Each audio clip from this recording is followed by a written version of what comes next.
Hello you guys, what is up? Welcome back to my channel. Today we are doing a video that gave me inspiration from two different YouTubers, and I decided to put my own little twist on it because I thought that would be fun. Why not? I absolutely love watching Haley Pham and Ali Good, I think that's her last name. They both did this video where they did their 2024 book award. I decided I'm gonna do my own book awards. These are all books that I read this year and that I'm gonna be awarding like my favorites with. I just absolutely love their videos, and I thought it was such a fun, unique concept compared to like the end of the year book tag. I'm doing a mix of the end of the year book tag as well as the 2024 book awards. So I took some of the prompts from actually both videos, and I'm very excited. Okay, so these are, like I said, are all books that I personally read this year, not books that were like released this year at all. These are all just based off of all the books that I read. So like I said, I'm doing a mix of both of them. Not every single category that I'm talking about in this video actually has like nominees for what I wanted to give it, because I literally just had an answer ready, locked and ready to go. We're gonna start. So the first one, category for best escapism. This one was one of the ones I had literally just a straight answer for. Okay, it was the one that came to my brain first. Once Upon a Broken Heart trilogy. I read this trilogy back in January, and it has been one of my favorite things that I've read this year. I just loved everything about these books. The story is so fun and entertaining to follow. This book follows Evangeline and Jax. So we follow Evangeline. She is praying to the Prince of Hearts because the love of her life is about to get married.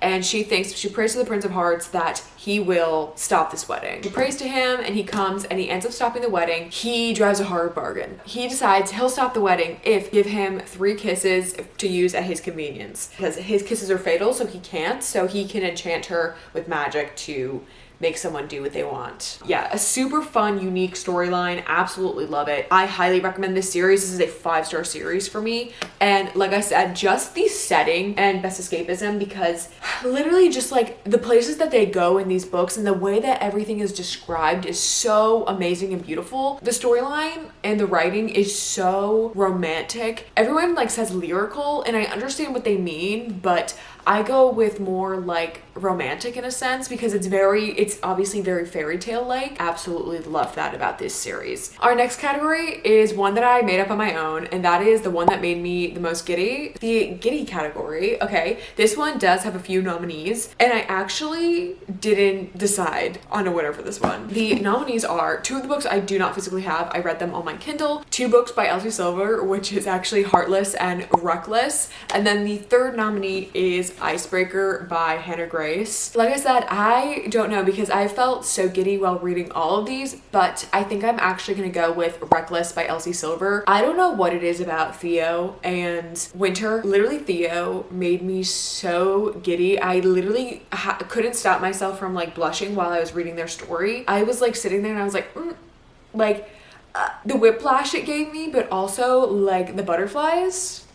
Insane. So if you guys don't know, Reckless is the 4th book in the Chestnut Springs series. This one follows Theo and Winter. Winter is the sister of the main girl in the 1st book, and Theo is actually a good friend of the guy in the 1st book. He is a professional bull rider and she is a doctor, and this is an accidental pregnancy trope. So if that is not something that you are a fan of, I would not say that this book is for you. The story follows them having a one-night stand and then everything that comes up after that, because obviously, you know, it's accidental pregnancy. Absolutely love the series. It's a cowboy romance. Just keep that in mind. Another category that I did on my own, and that is the best college romance series. I read a lot of college romances, honestly. I just feel like that's such a popular like trope. Super popular trope. I end up reading a lot of them just because of the books that I just personally love to read. I just automatically had an answer for. I only have 2 of the books next to me right now. The other one is still on my shelf. The Maple Hills series. I am a huge fan of like hockey romances, and this is a college hockey romance. I just absolutely loved every single person's story and book, and this series has such an amazing like found family aspect. All of the main characters in every single book have a relatable struggle, if that makes sense. So the characters are very relatable. It's not like they are just here and it's like all this like made up stuff that's going on. It's like literally like things that I feel like anyone at any age could relate to at some point in their life. That's another thing I really loved about these books. My favorite book is obviously Icebreaker. Next one, very similar, another one that I made up on my own. Well, not made up. Okay, I don't want to say made up. Okay, that makes me seem like I'm just this creative, outgoing, like most unique person. And I'm not going to deny some of those things. These are just happen to be things that I read. Best workplace romance, best workplace storyline. Now that I'm thinking of it, actually has 2 nominees, okay? The first book, don't physically have with me. It's still on my shelf because I literally just thought of it right now as I'm saying it. That is Tomorrow, Tomorrow, Tomorrow, The Spanish Love Deception. So now my answer for this is actually The Spanish Love Deception because I was thinking more of like romance when I came up with this category. If you love a plotline that has to do with like their job and like a workplace and a career, Tomorrow, Tomorrow, and Tomorrow is an amazing choice. Personally, I didn't love that book just because of like the literary fiction aspect of it. It just like wasn't entertaining for me. I just didn't connect with the characters that well. I mean, I liked it, but I didn't love it. But I absolutely love The Spanish Love Deception. Amazing workplace romance, okay? It is an enemies to lovers. They go on a vacation, fake dating together. It is amazing. I don't really remember much of the plot except for the fact that I think she needs to go home with a man's. Her workplace nemesis offers to go with her because he's had a crush on her for like ever. But like they pretend that they don't like each other. I don't remember. I just remember it was really, really fun. The reason I gave it this was because I remember it being so fun, and the workplace aspect of it was a really big part of it and entertaining, and I really, really enjoyed that. Okay, it was just a fun little silly goofy romance, and if you guys love a workplace setting, this is a great one. Our next category is the best setting, just an immediate answer for, and that was, again, which is another previous winner, our Once Upon a Broken Heart trilogy. Like I said, the setting is just absolutely amazing. The map in this book, just like all the places that they go, okay, and she's so descriptive, and it's just wonderful and amazing, and takes place in the Magnificent North, basically the entire trilogy, and they travel all around, and you get different scenes, different scenarios, things like that, and it's just so beautiful, the setting, which is why I think as well as like it won the best escapism, because honestly like she just like drags you into the world of this like fairy tale, and everything is so beautiful and atmospheric, and it's just amazing. Okay, yes, the Once Upon a Broken Heart trilogy is again the winner for best setting. All right, another one that is amazing, best banter. Okay, this one again I had an immediate answer for,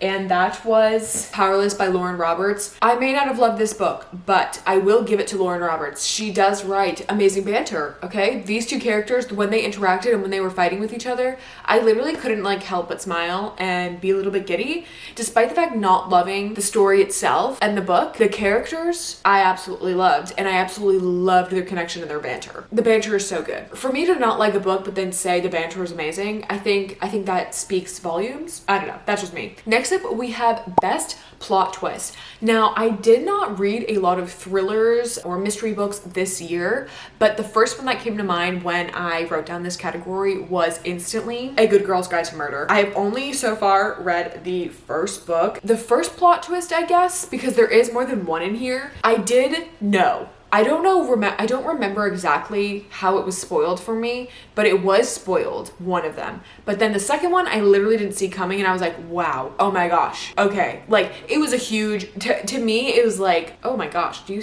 guys see this light? I'm gonna back it up. To me, was not obvious in the slightest, and I had no idea and did not expect it coming at all. Of course it's gonna win best plot twist, because like I said, I did not read that many thriller novels this year, so for the fact that this really did surprise me, it's the obvious choice.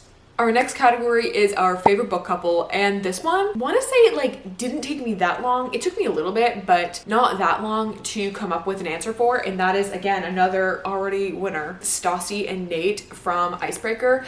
I don't know what it was about them. I just absolutely loved their relationship and them throughout the entire story. I just loved Nate and Stassi. Like, I think they complemented each other very, very well, and I just really liked them, okay? I just loved their story, loved them as a couple, and they were the first couple that came to mind. I don't know if you could tell that my camera battery died and I'm back now. Next category is the biggest surprise. So this was the book that I literally like had zero expectations for, thought I was gonna hate it, literally probably DNF it and be like, this is it for this author for me. But it was the biggest surprise in how much I actually enjoyed this book, and it's definitely within one of my top books of the year. Funny Story by Emily Henry. You guys, Emily Henry is also a queen of banter. I just feel like this book that I read this year just didn't compare to Powerless, but either way, this was my biggest surprise of the year, okay? I genuinely loved this book. It like read like a true rom-com, okay? Like her other books, I just like, they're kind of supposed to be rom-coms, but I just don't see them that way. Genuinely had me like laughing out loud. I had such a good time while reading this book, okay? It like genuinely surprised me. I absolutely loved Miles and Daphne. Their storyline was so funny. Just their characters, okay? Like I'm a big fan of New Girl, and Miles reminds me of Nick Miller, okay? And I think that's the way he's meant to come off, and I think that's one of the reasons why I absolutely loved him as a character in general. But there was just so many funny moments in this book that I just was not expecting, okay? It deserves it. I have not been the kindest reviewer to Emily Henry in the past, okay? And this next category is Best New Author to me. So this is an author that I just read for the first time this year, and so far, I think I have read the most books by her this year. Like there is no other author that has beaten her since I started reading her this year. And that is Elsie Silver. She is the author of the Chestnut Springs series, as well as a new series that I started reading this year called the Rose Hill series, her newest single parent trope series. And she also has a backlist series called Gold Rush Ranch. Not sure. I haven't read those books yet. I have absolutely loved Elsie Silver's books and her writing. She's fantastic. I love every single one of her romance books, okay? She eats. Okay, she knows how to write a romance that keeps you so entertained on your toes and leaves you wanting more, okay? Next category is the prettiest cover. There was no competition with this book, okay? No competition with the cover. Now, did I necessarily love the book? No, but the cover, beautiful. And that is This Summer Will Be Different by Carly Fortune. Like, look at the, like, beautiful like watercolor, like oh my gosh, like just like the colors and like the text and everything about it, like so beautiful. Like displaying this is like something I would love. I would like love just to display her books because all of her books are so beautiful. The covers, okay? The cover's amazing, all right? I don't need to really go into this book. It has nothing to do, this category has nothing to do with whether I liked it or not. It's just literally the cover and it's just gorgeous. Next category is Best Book Series I read this year. Okay, and this one again, I feel like hands down, like there was no competition. And that is the Chestnut Springs series by Elsie Silver. I like ate this series up, okay? Literally, I don't think I read them all back to back, but I read them all so close together, and every single one of them I loved, okay? There was ones obviously I liked more than the other, but literally this entire series ate, and it is the best romance series I have read this year. I still think about the books. Like 2 of the books, still think about. 1 of them, always think about. I think that says something, okay? There was no competition. Our second to last category is going to be the most unique plot. Now, this one I did have a little bit of a hard time with when I was looking through my book list of like all the books I read this year of like coming up, because there's nothing that like I hadn't read necessarily before, but this one was definitely the most unique out of all of the books that I read, and that is The Last Bookshop by Evie Woods. This is like a magical realism literary fiction book. It has 2 timelines and follows 3 different characters, and it takes place in England, I'm pretty sure. But basically, one of the characters is trying to find this lost bookshop. The last known address of this lost bookshop is the house of a woman she's a maid at the house actually. And when he comes to like see like where the bookshop might be, she's just like, there's no bookshop here. This is literally a house that I work at. So I thought that was a really unique concept in the book, because basically like there's like this whole magical realism element that's throughout the book entirely that you don't even realize is going on until like you get to the end of the book, and I absolutely loved that. The book follows Henry, Martha, and Opaline. So Henry is a rare book collector and rare book scholar. I don't know exactly what you'd call it, but a rare book scholar where he finds like old manuscripts or like old like items from like these really famous authors that are like really rare things that you would never have known that you'd come across. And so one of the things, like I said, he's trying to find is this rare bookshop. So yeah, that's how basically the story starts, and that's how you follow it, because him and Martha, who is the housemaid at one of the houses, are looking for this lost bookshop, and then Opaline is the one who is said to have owned the bookshop, and we are following her past timeline. Very interesting story, and interesting to see how all of the characters themselves connect. I just thought that this was definitely the most unique book I read this year, just because of that plot line alone. Our final category is the best and most disappointing books that I've read this year. Let's start with the most disappointing books, because this one I did have quite a few books I was trying to choose from, and they were disappointing in the fact that they literally just did not live up to the hype of what I thought they were going to live up, or my expectations for them were just very different based off of the authors. Nominees we have for the most disappointing book that I read this year: Powerless, Happily Never After by Lynn Painter, Not in Love by Ali Hazelwood, and lastly, The Stolen Heir by Holly Black. All of these books are by authors, well, except for Powerless. All three of these books were books by authors that I absolutely love, and the fact that I did not love these and I was actually so severely disappointed when I read them was a huge shock to me, honestly, because Holly Black wrote the Cruel Prince series, and this is actually a spin-off series of that, and I was so excited to go back into this world, and then this book just like severely let me down compared to the Cruel Prince trilogy, because that one I just absolutely obsessed with and I loved. Ali Hazelwood, again, is an author I absolutely love, and the fact that this book just like disappointed me. I thought it was going to be so much different than what it was, and it just like fell super flat. Then Happily Never After by Lynn Painter, again, for such a short book, felt like it was dragging on for forever and just disappointed me. I just didn't feel anything for the characters of the book, and it was honestly, for me, not entertaining compared to her other books that I've absolutely loved. And then again, lastly, even said that I didn't love this book, and this book was just severely hyped up by all these people who said how amazing it was, and then when I went into it and I read it, I was just like so let down. I was like, what do you mean this is the best book you've read this past year?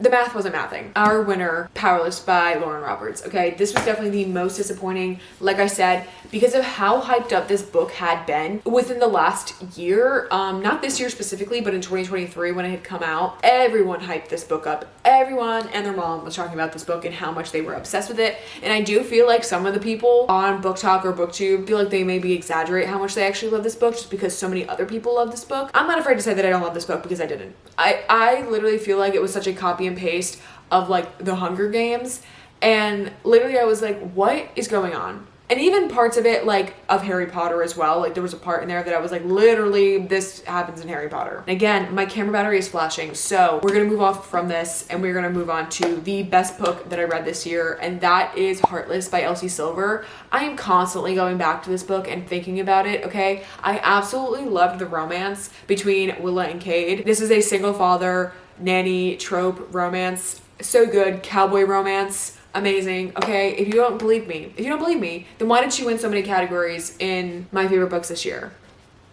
Anyways, Heartless is the winner for the best book I feel like I read this year. Like I said, my camera battery is dying, so I do have to wrap this video up so quick. That is it for my book awards and / end of the year book tag. Thank you guys so much for watching this video. I really hope that you enjoyed it. Please let me know if you've read any of these books or if you agree with me on any of these topics. Don't forget to follow me on all of my social medias as well as subscribe to my channel, and I will see you guys next time. Bye.